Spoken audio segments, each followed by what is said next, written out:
I feel pretty bad for Nia. She's been in a funk for factors now, and I kind of regret telling her what Bellamy did.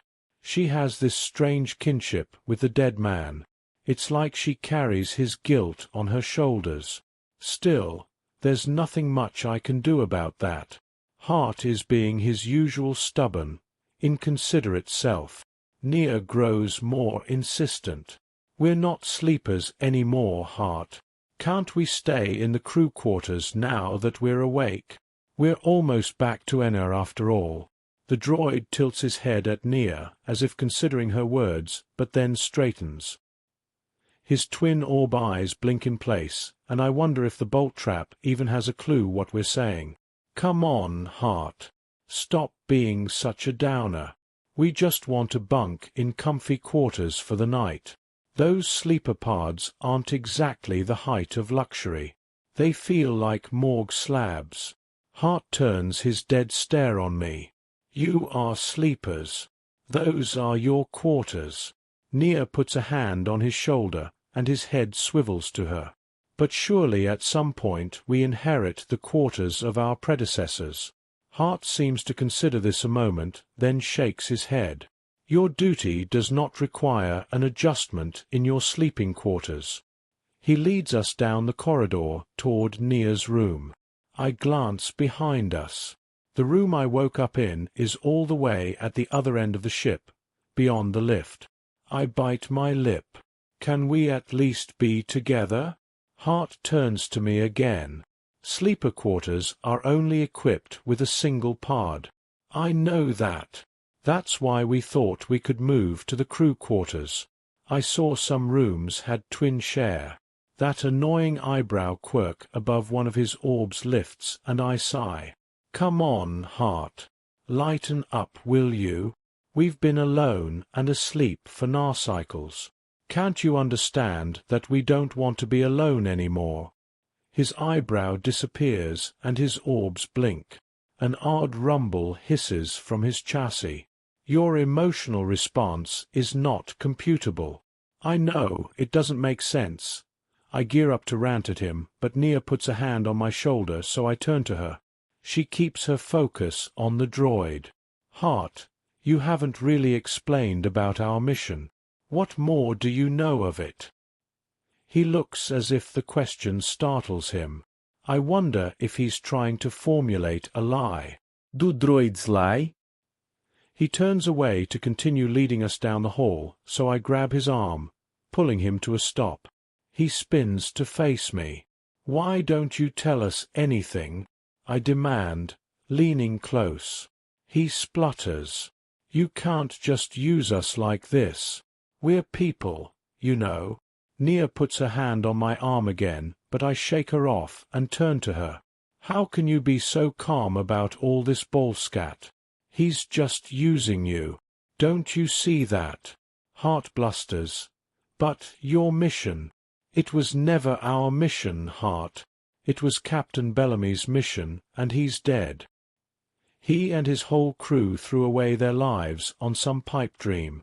That doesn't mean Nia and I have to do the same. But you must return to NAR. You must save it. Why?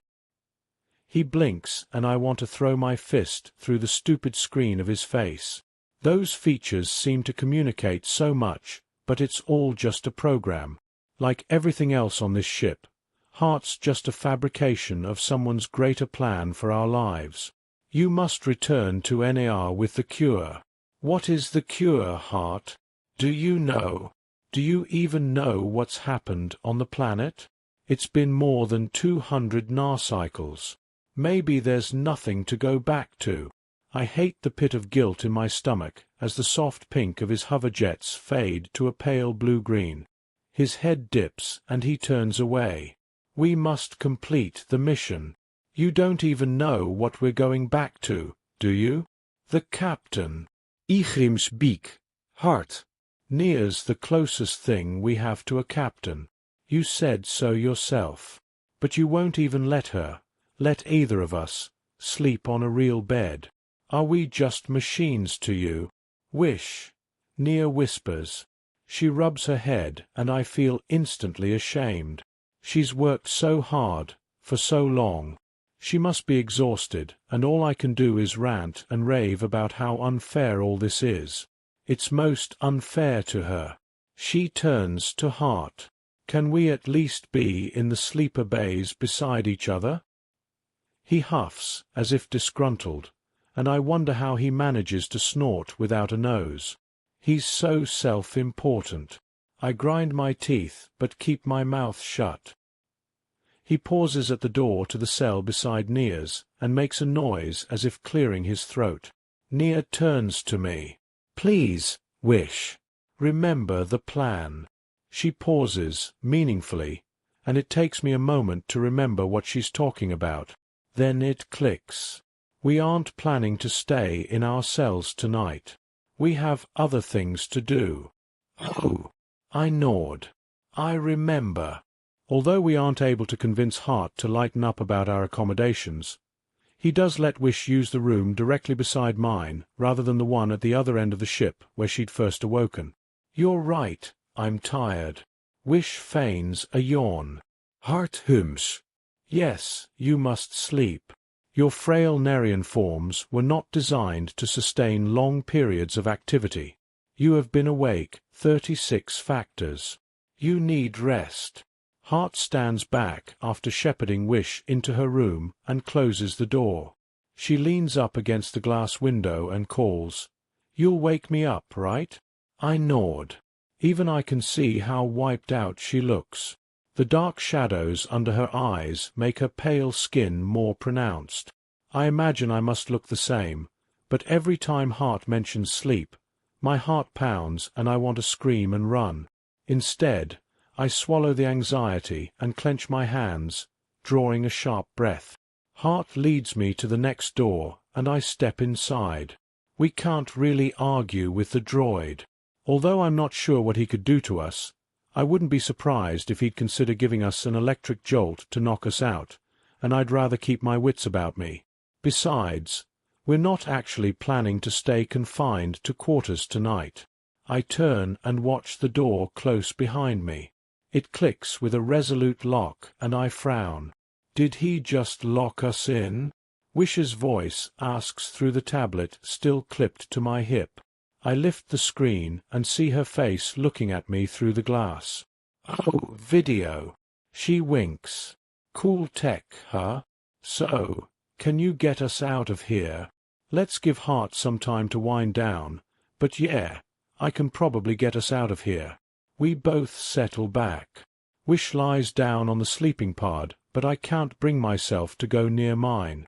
Instead, I sit with my back to the wall beside the door and listen to the gentle sway of Wish's breath as she falls asleep. I tinker with my tablet, browsing through the archives we set up for remote access earlier in the circuit. There are video logs and journal entries from Elixir's crew. My heart aches as I browse them. Some of the faces feel familiar. I sense deep friendships, long camaraderies, companions among these strangers' faces. There's a clear sense of community, of love, between these people who worked together for so long. From the logs, it's clear they grew up together.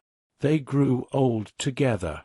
When one grew nearer death, a new self, a perfect clone, was created to live that life again until the mission could be completed. They lived entire lifetimes on a ship destined to save the world.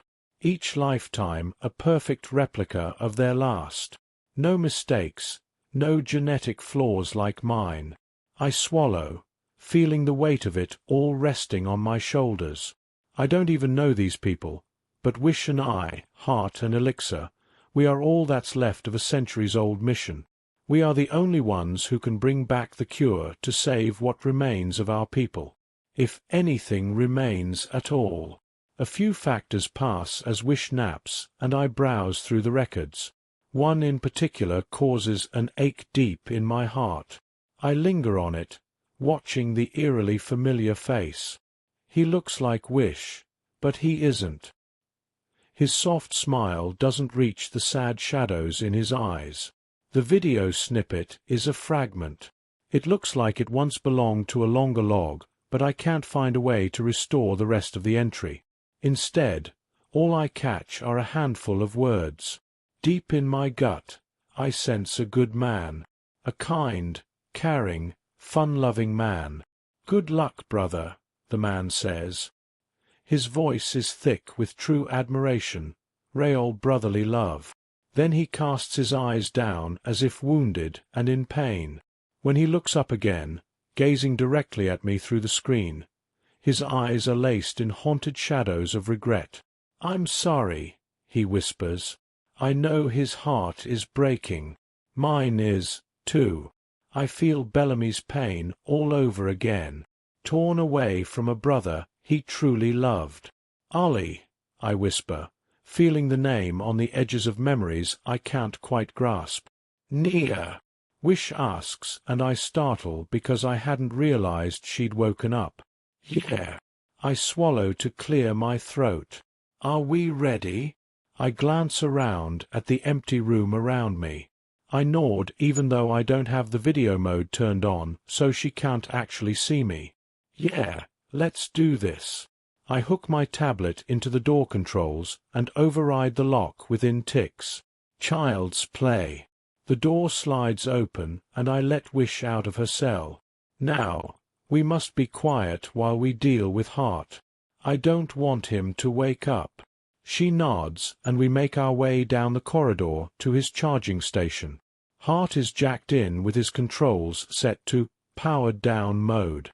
I carefully hook my tablet to his charging station. I lower the parameters on his alert statuses and, just to be safe, add a subcommand that will prevent him from waking up until I reset his system. Right, all set. I say. Hart remains inert. Wish releases a breath. "Come on then." We jog through the ship to Bellamy's quarters.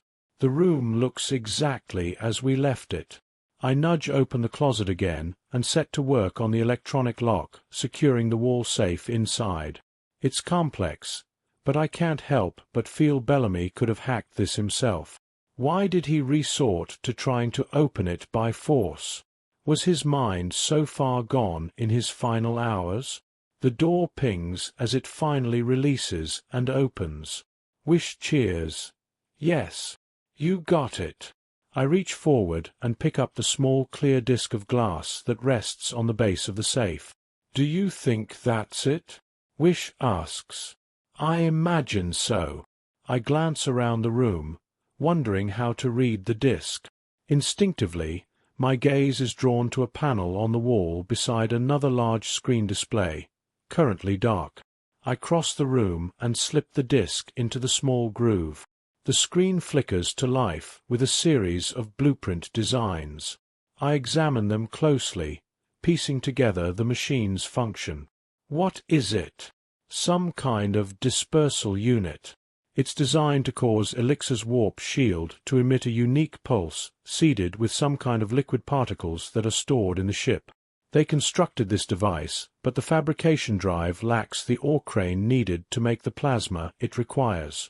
I tap my tablet and run a search, then sigh in relief. It's a mineral that's found on NAR. So I guess they always intended to finish the machine after they got home. I flip through the file archive on the drive via the interface on the wall. Along with the plans for the cure, I find the programming structure of Hart and Elixir's final commands from Bellamy. I scan through them. Elixir's are relatively straightforward. She's programmed to run in defensive evasive mode with a self-correcting home course that will guide the ship home should no telemetry unit be available to navigate. Hart's program is much more detailed. I gasp. "What is it?" Wish asks. Apparently, Hart is programmed with a series of commands and a full historical knowledge of the original fleet, their crew, their mission, and the way to administer the cure when they return. Why hasn't he told us any of this then? I shake my head. I saw Hart's internals earlier when I scrambled his alert signals. None of this is in the main directories for access. Something must have scrambled his memory drivers. Is that why he spaces out? Probably. If he attempts to access data that should be stored in those pockets, he might be hitting erase points and getting no data. Like walking through a doorway and forgetting what you went into the room to do. I hate when that happens. So, is there a way to unscramble Hart's brains? I shut down the screen and eject the disk, tucking it into the sleeve of my suit, then turn to Wish. I don't know, but let's say we go try. She grins at me as if it's all a fascinating adventure. I feel a similar tingle of anticipation. With every breath we're getting closer to our. I know it. And I can't help feeling like maybe our lives are just about to begin.